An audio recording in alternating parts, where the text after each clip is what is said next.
a sort of Christianization of the Islamic world, even of the most radical parts of it, in a purely institutional sense.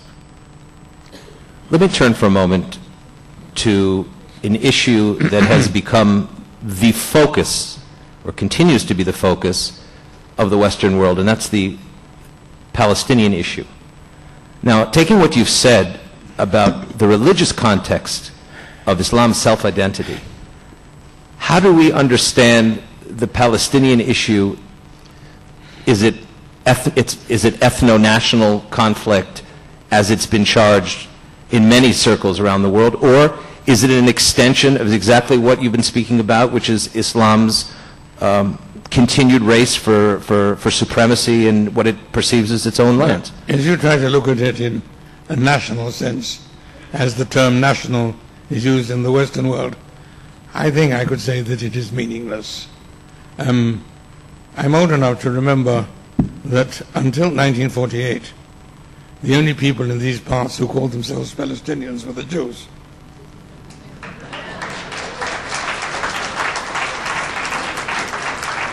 The Arabs, understandably, indignantly rejected that description.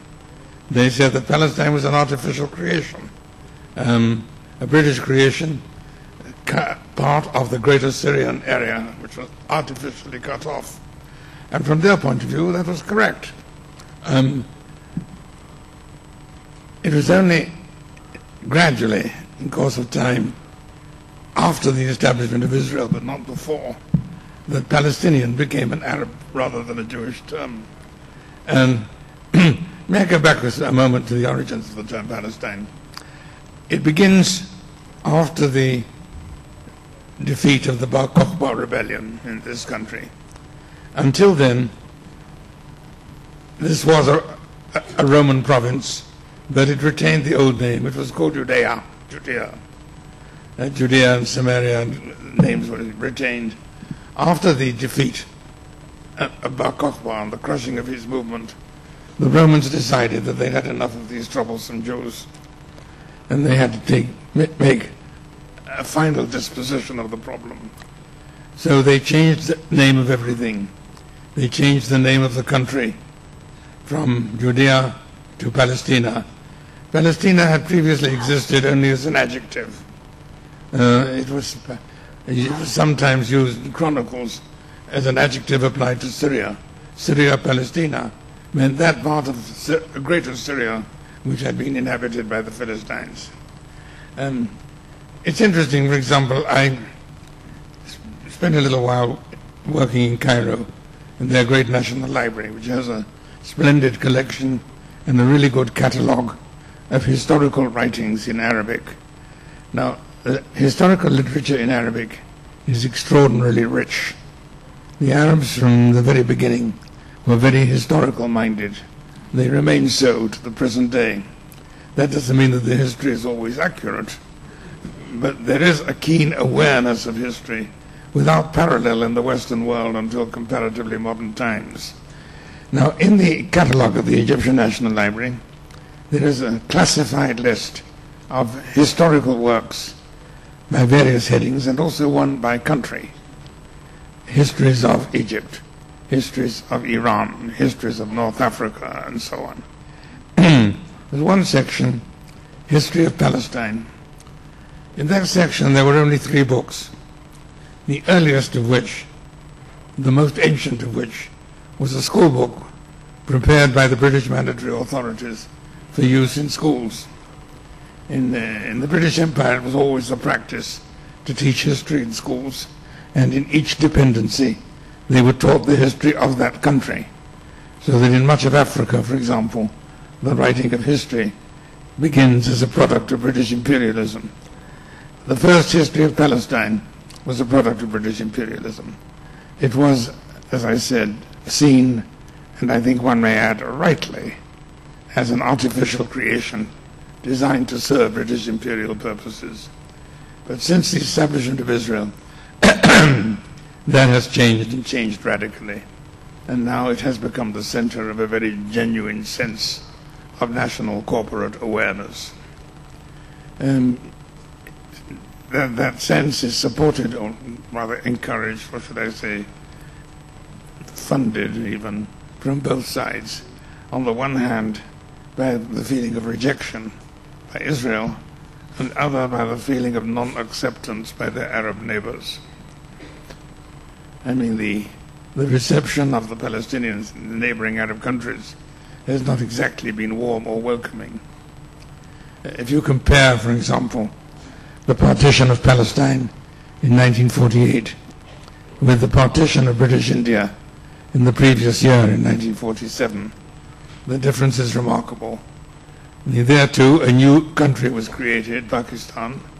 There too, there were vast numbers of refugees who fled or were driven. Both versions occur. Muslims from India to Pakistan, Hindus from Pakistan to India. The numbers were vastly greater than those of the Palestinian refugees. But within a short time, they were all resettled and became full citizens of the country to which they fled. Nothing like that happened in this region. And the difference is very striking, and I think helps to understand how and why the Palestinians developed a distinctive, separate sense of identity. You get the extraordinary paradox. If a Palestinian refugee in 1948 fled to England or to France, he would be eligible for naturalization in 5 years, and his children born in that country would be citizens by birth. If he went to an Arab country, they would remain stateless aliens for generation after generation after generation. A rather striking difference. What does that say about the well-accepted notion in many circles that the Palestinians are an integral part of the Arab world, where you see that the Sunni Arab establishment today has rejected the Palestinians, has not fulfilled promises on donations to the Palestinian Authority, speaks behind closed doors in extraordinarily negative terms about them. What's going on there? Well, the Arab world generally felt that they had been shamed and disgraced by the Palestinians. I mean, it was, as one writer at the time put it, it was bad enough to be defeated and subjugated by the mighty empires of the West. To be defeated and subjugated by a miserable gang of dirty Jews is an intolerable humiliation. And I think one can understand that. But if one can understand that... I don't say that one can approve it or sympathize with it, but I think one can understand it. But how does one understand what appears to be, in the last several years for sure, since the ascendancy of Mahmoud Ahmadinejad to become president of Iran, what appears to be a type of alliance between many in the Sunni establishment, Saudi Arabia, Egypt, Jordan, and the State of Israel? Now, alliance may be too strong a word, far too strong a word, but yes. Tolerance, perhaps, quiet cooperation, perhaps. Yeah. What's happening there? I think to explain this, I would use a term which I invented a little while back and called the Sadat Gambit. What do I mean by that? President Sadat of Egypt didn't suddenly decide to make peace with Israel because he saw the merits of the Zionist case. No, it wasn't that. What moved him was that Egypt was rapidly becoming a Soviet colony. I visited Egypt quite frequently in the late 60s, early 70s, and you could see it. I mean, the Soviet presence was much more visible, much more aggressive than the British presence had been in the last days of empire, which I'm old enough to have experienced too. There were whole areas of Egypt where no Egyptian was allowed to set foot, whole zones marked closed. And they didn't... That's okay. Sorry, is that better? Yeah. They didn't even provide the, how shall I put it, the compensations which came with an imperial regime. I vividly remember a conversation I had in Upper Egypt, that's to say in the southern part of the country, chatting with a shopkeeper, and he was lamenting the terrible situation in his country. he said, the tourists don't come here anymore. The English tourists, the French tourists, the American tourists, they used to come here every year. Now we don't have any tourists coming here. So I said to him, but you have plenty of Russians here. And he spat eloquently into the gutter. And he said, the Russians, he said, they won't give you a cigarette and they won't buy a packet of cigarettes. I thought that summed it up very nicely, the sort of coldness of the relationship between the Russians and their Egyptian subjects. And Sadat realized this was happening. He realized that Egypt was really being taken over by the Soviet Union. He tried to get help from America, but the Carter administration responded with the Vance-Gromyko agreement, dividing the world into spheres of influence and in fact giving Egypt back to the Russians. So he then decided to turn to Israel on the, I think, perfectly rational assumption that on the best estimate of Israel's power and on the worst estimate of Israel's intentions, Israel was less of a danger than the Soviet Union. I think that's good reasoning.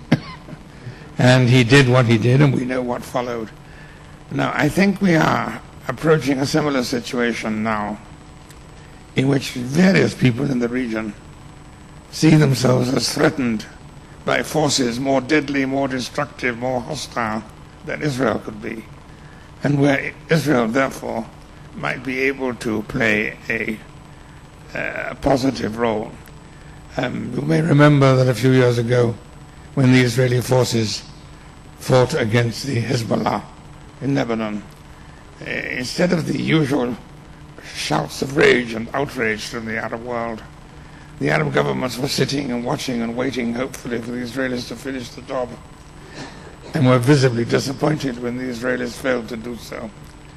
This is a dramatic change, and I think that the Egyptians then responded in a certain way to the Soviet threat. I think we are seeing a similar response nowadays among a number of Arab governments and even of factions within Arab governments to the double threat, the threat of Shia militancy and the threat of, how shall I put it, Iranian imperialism. Let's take this one step further. Let's assume that the Iranian regime's imperial threat is neutralized one way or the other. What would happen to the Sunni-Israel relationship? Would it stay the same? Would it get worse? That depends on the Sunni-Shia business. You see, the position, the relationship between the Sunnis and the Shia is a very important question. In much of the Islamic world, it's no question at all, because there are no Shia.